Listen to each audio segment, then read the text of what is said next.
For idea that you made the choice to spend the session was active use for Batumi, which comprises and our organization.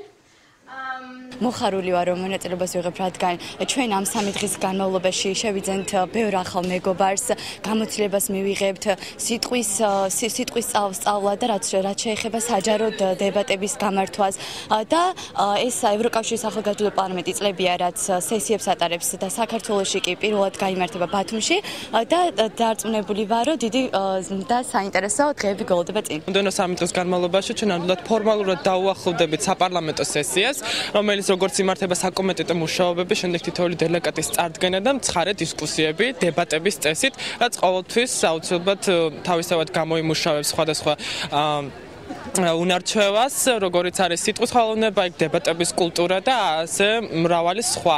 ამის გარდა კიდევ ემატება ის, რომ ჩვენ უშუალოდ უახლოვდებით იმ პროცესებს, რაც იმართება ხოლმე პარლამენტში. დღევანდელი სესია, რომელსაც ატარებს ბათუმის კომიტეტი, არის სასკოლო სესია, სადაც მონაწილეობას მიიღებს 70 დელეგატი, ანუ 70 სკოლის მოსწავლე, მე-11 კლასის მოსწავლე, სხვადასხვა საჯარო და კერძო სკოლისგან. ყველა კომიტეტს თავის დანიშნულება აქვს, თემებია ქალთა და ბავშვთა უფლებები, მედიის თავისუფლება და ასე შემდეგ.